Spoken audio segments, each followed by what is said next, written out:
Hello and welcome to the Tavern Chat podcast. Today is a Friday night, December 11th, 2 weeks before Christmas, if I have it right, Rach. Yeah. So Yeah, you have it totally right. this is Gamers Health. Mhm. And much like I always say that when Bad Mike and I do Talk and Crit on Wednesdays, that it's a bit of a hex crawl or a sandbox that we don't really, Rach and I, we discussed this briefly before we hop into the podcast about what we want to touch on, but we don't have lists. We don't have like a checklist of what we want to talk about. We talk about what is relevant to us, and we hope that you can pull some nuggets out of that. Now, it's going to be a hodgepodge. I'm going to warn you ahead of time. We are 2 weeks before Christmas, right? Literally 2 weeks before Christmas. And here's the thing, folks. Self-help is, you can't help others until you help yourself. All right. I mean, if you put your own health or your own well-being second, in the end, you won't be able to put others first because you're going to fail. It's not talking about human nature. That's just the way life is. So, we've mentioned this before. I'm going to mention this again. And for those of you who have met Rach in person, you might have no fucking clue. But Rach You just might think I'm aloof. Yes. Rach is legally blind. I had a professor who was like, "Oh, I just thought you were aloof." Yeah, you wouldn't make eye contact. Well, that's because. So the great thing about advancements that have been going on, and this has started the Amazon Kindle when we were dating. My first significant gift to Rach, that first birthday of hers, was an Amazon Kindle because you could make books larger in print. Yeah, the font. You could make you can embiggen that font to quote a certain president. To make it bigly. Bigly. You can make it bigly. But the thing is, and was it romantic? It was certainly practical. And maybe it was romantic in you're thinking about me in a very loving yet practical way. Yes. But I've continued that. Now I still have it. There have been some advancements when it comes to tech. So one thing I've gotten rates this season is the iPad Air, the new iPad Air, which is I think a 10.9-inch screen, very high definition, very readable, and very lightweight. So it's great because it allows Rach to, especially now, she's doing her yoga training. She has a lot of her books in Kindle format, and she's reading them on her iPad Air. And I love the fact that they're digital because this way, you don't necessarily have to look for books in large print. You could just get them digitally and give them large print yourself. Or, some of them you can listen to. But what's nice, I'm able to highlight in these books and, also, I don't have to strain my eyes and take out magnifiers and struggle, which, doing these things, makes your eyes slower. So, by having things digitally, it's so much easier and so much more freedom about being able to do things like reading and enjoying it. Right. So, when we were dating, Rach got my hand-me-down iPhone 3G, I think it was back then. Yeah, that's exactly when I got the 3GS. Now they're up to an iPhone 12. And Rachel's iPhone 12 Pro Max arrived today, and it's night and day, I think. It's pretty big. It's pretty big, but it's also a clear screen. But it's very clear. I don't have to hold a lot of it up to my eye. And yeah, it's a very, very nice thing. So, as if there's been a theme this Christmas or this holiday season. Our Black Friday weekend purchase was a 65-inch Sony Bravia TV. So, so that Eric doesn't have to read the subtitles to me anymore. He still does out of habit, which is wonderful. And I always say thank you. Because if I would want it done for me, all right, and I'll be honest with you, I have my own physical. I don't know. I go so far as call it a handicap, but well, maybe it is a handicap. Limitations. I have trouble bending and reaching down. It's my sciatica. So if I drop something, like if I'm preparing food and I drop something in front of the sink, and I'm just like, and I'm already in my mind thinking the process of what I'm gonna have to go through to pick this up. Rachel's like, oh wait, she'll get up from our viewing room when we watch TV and come over and pick it up for me. That's what you do when you know somebody has limitations, okay? And yes, is it a fair expectation to have you been there? I don't know. I don't think so, given your the situation with your back and all that. Yeah. So, if you know somebody's limitations that is in your circles, I understand. Some people are proud. Some people are like, oh no, I get it. You know your people better than I do. But if they're willing to accept assistance, give it freely and without judgment. And that's the whole thing too. I don't read subtitles for Rach and go, because I needed to. No, I just do it now because it's a habit. Mm-hmm. Because I was trying to make TV viewing or movie viewing. I'm sure people in the theaters love this, but didn't stop me anyway. You have been there, But it's what you do for the people that you care about, friends, family. It doesn't make a difference. If you care about them, you will assist them, and in return, you too should be able to accept assistance when you need it. So that's part of the hex crawl there. Now we're going to take a little sidetrack, a short one. COVID is spiking in New York State and New York City. So as of Monday, which would be the 18th, I guess.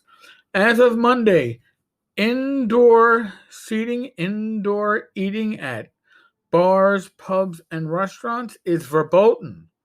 And if you don't know what verboten is, it's German for you ain't fucking doing it.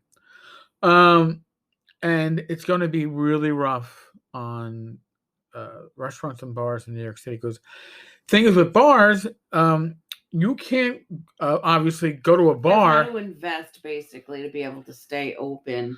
Yes. All season. Since March, or they've had to invest a lot of money. Like once they did reopen, to be able to have these outdoor spaces, because that was never allowed in the way that it is right now. Right. So, and our local pub has installed space like heaters, and I don't think too many people are eating outside. We're gonna have to go down. We have to show our support. Right. We'll probably go down next Wednesday when Rach is off from work, and we'll show our faces and eat outdoors. Again, I am most assuredly high risk. Rach is high risk, but I don't believe that outdoor eating has shown. Although I guess if you're in California, that might be different, since they shut down outdoor eating in LA, unless of course you're in the movie industry, but that's a whole other shit show. A whole other shit we show. Don't need to go into. No, but listen, I will say this: Rach and I have done a lot of Uber Eats and other delivery services. Support your local restaurants. And this is a time where when the world reaches a level where it goes back to semi-normality and you want to have a restaurant you can sit down and eat in, you got to survive this shit. Even if we don't feel safe to go and sit outside and right. be around other people, you can have food delivered. We can do a takeaway or something. Right. Yeah. I mean, support them. Believe me, it means a lot. Now we're talking about food, and so I've been doing a lot of home chef. It's one of those multitude multitude of food delivery services where you actually prepare the food. They give you all the ingredients. You got to prep. And I've been doing this now for a couple of months. Yeah. And I've gotten to the point where I'm actually pretty good at hacking meals together. So I believe you've mentioned this in the past. It's a 2-family home we live in with my parents downstairs, Rach and I upstairs. And a couple times a week we all eat together. But my father had a doctor's appointment yesterday, and my mother wasn't going to be cooking. And I was like, "You want me to cook?" And I'll be honest with you, I've got a freezer full of meat that I have to get through, and I got some Brussels sprouts delivered. Another service I use is Imperfect Foods, where you kind of get some decent food. So in this case, I got some really, really large Brussels sprouts. I mean, these things were the size of They small were on steroids. They were like small cabbages, but they were cheaper than buying regular Brussels sprouts. And I was like, listen, I hate Brussels sprouts prior. Boiled. Yeah, I've learned how you can make them really nice. And I was like, you gotta roast the humpers. Well, I'll make Brussels sprouts and corn, and I'll make some chicken. And tell my mother, don't cook. I'll cook for the 4 of us. So, real quick, here's the hacked recipe that I put together. All right. Now, cook times is going to depend upon. Yeah, this was quite good improv. Yes. So what I did was I took 4 chicken breasts, boneless, and I breaded them. I used a little half and half as the wash. I had some 4 C's breadcrumbs. Now, I know there are people out there going, Tenkar, you're a diabetic. You have to watch your carbs. Yeah, you do. But you know what? This thing wasn't. They weren't swimming in breadcrumbs. It wasn't super heavy on it. And I was gonna actually use some low carb breadcrumbs that I have, but I wound up doing that. So I did that, and I pan fried the chicken. Now, why do you pan fry it? Same reason why you pan fry pork chops, and then maybe put it into the oven afterwards to finish it, because it seals in the juices. I never believed in it until I started doing it according to these recipes, and oh shit, it fucking works. So I probably used about 3 tablespoons of olive oil, more than they usually call for, but I like using olive oil, and I don't mind a little extra, especially when you're pan frying. We used our foodie oven, our little like toaster. Ninja foodie. Ninja foodie, yeah. And I took the Brussels sprouts. I sliced them all at least in half, sometimes in fourths. I peeled 2 very large carrots and cut them into discs, probably about, I don't know, 1/3 of an inch, maybe 1/2 an inch thick. Put them on the tray. Before I put them on the tray, I laid out a little tin foil to make cleanup easier later. Sprayed it down with olive oil. That's what I use for a cooking spray. You can find it. I find mine on Amazon. I think it's Amazon Fresh has it. I sprayed the trays down. Put the veggies on top, spray them down lightly with olive oil, because all these recipes always say toss with olive oil. Well, why toss if I can just give it a little spray? And then I have some garlic lover seasoning, and I put that on both. Put it in at 400, roasted everything for about 15 minutes. Pan fry the chicken. I did about 6 minutes per side. Then went to the oven, pulled out the veggies, took out the Brussels sprouts, and they were nice. They were nice and tender. Mm-hmm. Put in the chicken. Put everything back in for about 10, 12 minutes. So the carrots are continuing to cook. Now, here was the kicker. This is where the improv really took place. Rach and I, on Wednesday, had gone to the drive-thru at Wendy's, and we asked for salads. I get this avocado chicken salad, and Rach wanted the Caesar. Well, my salad came with 1 Southwestern dressing and 1 cranberry vinaigrette, and I was pissed. But you know what? I took that pan that I had made I had fried the chicken in. I put the vinaigrette in the pan. I didn't even clean it, so I still had breadcrumbs in it and everything.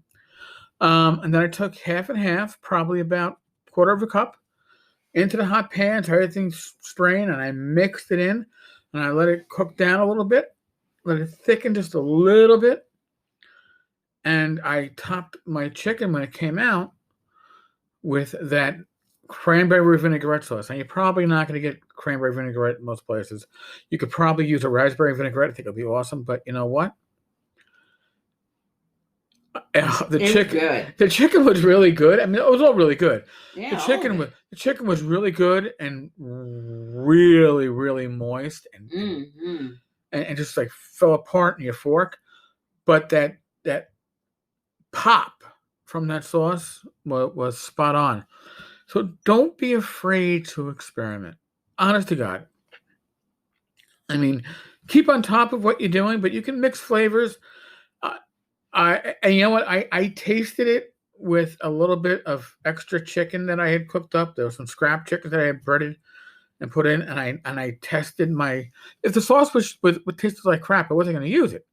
No harm, no foul. Nobody would have known that it was missing.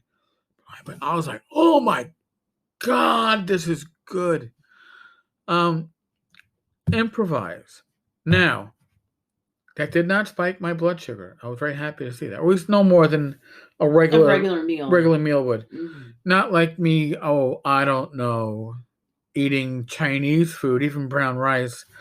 That spikes. Especially brown rice. Brown rice is supposed to be lower glycemic than white rice, but. Well, just imagine what white rice would have done. White rice probably would have put me in diabetic shock. But so this morning, right before 7:00, I hear an alarm I never heard before. But right away, I knew what it was. And I think I mentioned this last week. I am wearing the Freestyle Libre 2 monitoring blood glucose monitoring system, whatever it is. You wear like a patch, not like you're quitting smoking or anything like that, but you're wearing a patch on your arm for 2 weeks, then you change it. It's a patch with a little electrode with a needle inside. Yeah. So I'm trying to describe it for folks. So the alarm says on TV a lot. I'm sure they saw it. I grabbed my reader and went, oh shit, it says low glucose. So I do a read and it's 70, and I don't think I've ever read my blood sugar to me at 70, and that's low for me. Now, of course, smart me. I know I have apple juice, and I have tons of juice on the table. I just realized there's tons of juice on the table. We have apple juice packets in the pantry. Yeah, so for this purpose. Right. So what did I do? I had I had a Mountain Dew Kickstart in the refrigerator, and I chugged that sucker down because you need caffeine at 7:00 in the morning when you want to go back to sleep for another hour and a half. But I got my blood sugar up to like 115, 120. But if you have a medical condition, address it, acknowledge it. That's one of the huge things too. And use the assists, anything that makes it easier. Yes. I mean, I was pricking my finger 4 times a day. I tried to get away with 3 times a day when I didn't have to take insulin at before at bed anymore. I thought there was an excuse not to take it until I said, no, you got to still take your blood sugar 4 times a day. Now I can just where's my scale? Can you grab that, Rach? Mm-hmm. I can just go, all right, well, let me see what my blood sugar is. Grab my scanner, my Freestyle Libre 2, wave it over my arm. I don't know if you just heard that. I'm about to let me show this to the mic. My blood sugar right now is 106 milligrams per DL, whatever hell a DL is. Deciliter. Yeah, it's that metric system that throws me off.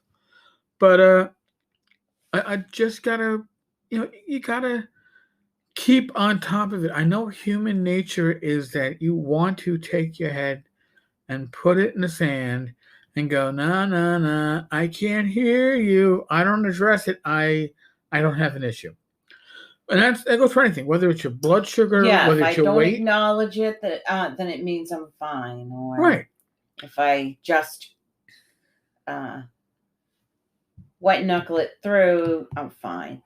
But it's not. No, you can't just walk it off. All right. And I know there's that saying, just get up and walk it off. There's certain illnesses you can't. Congestive heart failure. Hey, been there. You have to address it. You have to be proactive. Now, I could just say, all right, well, I'm taking all my meds for congestive heart failure, and and that's all I need to do. No, I got to lose weight. And right now, I'm kind of stuck around 213. It is what it is. I don't go below 210. I don't go really above 214. That's my range. But hopefully for the next episode, uh, I got the Nintendo Switch coming on Tuesday. Yay! And it has a lot of games that are very physical, and I know when I had the Wii, I did a lot of tennis with it, and that did get your heart going. But now they got my Apple Watch, I can actually see what kind of effect it's having. Mm-hmm. And I have not been using the exercise bike as much as I should have, or at all, for the last 4 or 5 weeks. And one of the reasons is the medications that I take often give me what we politely say in the medical field, loose bowels, but which you and I would call the shits. And that makes it very hard to sit on a bicycle seat. So we had to put the Cadillac seat on. I don't even think that would help, Rich. No. Not. There's a big fluffy seat. Yeah, you know? Yeah. I think I need a bit, because I'm still putting 213 pounds on this seat. So, but if I can get myself down a little bit in the weight, my blood sugar gets better. I think once the blood sugar starts, it's gotten much better than it had been. But I think once it gets down to a steady, you're actually halfway normal number, my stomach should start balancing out too. I think it's all interconnected. I could be wrong. So yeah, do we cover everything, Rach? I think we covered everything and then some. Yes, because I happen to talk about the shit. Isn't that great, man? Mm-hmm. But you know what? That is part of a lot of medications. If you have a chronic illness and you have to take a lot of medications, I know I spoke with a friend of the family last weekend, and she is on a new medicine for her diabetes. She's type 1, and it was giving her nausea. So, and by the way, I live with a constant state of nausea. Usually it's background noise level, kind of like what my sciatica is on most days, where as long as you're occupied and doing something, you don't really realize it's there. It's when you're doing nothing that you kind of go, oh, I don't feel so hot. So, I gave her some Altoids, and I actually picked up and sent to her directly some Altoids Arctic. I picked these up on. They are curiously strong and then some. Yes. I picked them up on Amazon. The Altoids Arctic, by the way, if you're challenged like I am, you're going to realize it doesn't open up like the regular Altoids tin. It opens up from the far end, not from the top. So it confused me for a bit. These are very strong. They're also a little bit cooling, and I find that they steady my stomach better than the regular Altoids did. So I find that mint are very helpful if you are taking a medication that gives you, dare I say, chronic nausea or frequent nausea. It takes the edge off. I'm not going to say it's going to make it all go away, but it certainly does help. Yeah, I think we covered a lot of bases on this one. Oh, yeah. So, by the way, Rach this is another weekend of yoga training for Rach. Oh, and speaking of yoga, we were talking about assists before, like, technological assists and things like that for us, just like in yoga, sometimes like you need props, you need blocks or things that like bring the ground closer to you if you have trouble reaching the floor, we were talking about that kind of stuff and sort of like, oh, sometimes we feel like we're not enough if we have to use those things. But that's just a bunch of bullshit. That's just like ego stuff. And, part of the reason why we're doing a lot of this stuff is to like deal with our ego, like to, keep it in check, like that's why we do yoga. That's why we, one of the things that gets in the way of our self-care. So, yeah. And, it's interesting, the art teacher was talking about how, hey, the floor is always going to be there. You'll get there. It doesn't have to be today. It doesn't have to be now. Incrementalism yeah. is where you got to be. Don't expect to. And shit, if it doesn't, it's Yeah. all right too. It's still something that's going to benefit you. Right. Don't expect to jump out of the box and suddenly be outpacing the world. You've got to crawl before you can walk, and you got to walk before you can jog, and you got to jog before you can run. And I'm sure skipping is in there somewhere too, because you can only skip in elementary schoolyards. Somehow skipping was safer. I tripped more skipping than anything else. So yeah, don't even ask. I never running. It was never safe for me. Jogging was never safe for me. Oh, shit! Walking has its own troubles. Yeah, well, we can go into that in another episode. What not to do when you step in a pothole and break one foot and sprain the other ankle. But don't refuse the help when they ask if you want to. You're like, I'm good. Leave me be. I'm good. Even though the tears were coming down. Yeah. Here's a whole that could be an episode unto itself. No, I wasn't crying then. I kept a stiff upper lip. I just started crying as I was like maybe 2 blocks out of the 5 toward home. I wound up marrying a very stubborn woman, but I was concerned that we might get married with Rachel on crutches, which would have been fine. But we made it past that. Yes, we did. I didn't have to go down the aisle in crutches. Folks. I did have to use flats though. Which is good. That's a future restriction I imposed. I pulled rank privilege, or he took out the high heels and said they gotta go. They gotta go. Your height is what you are, folks.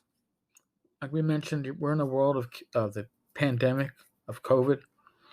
Use your common sense. We're not medical professionals. We're not going to give you advice beyond. Use your common sense.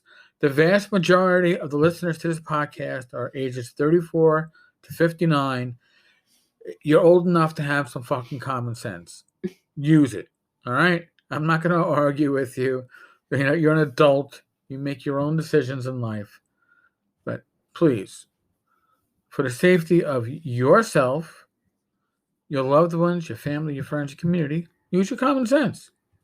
Okay? If you're high risk, maybe, like us, you should stay home more often than not.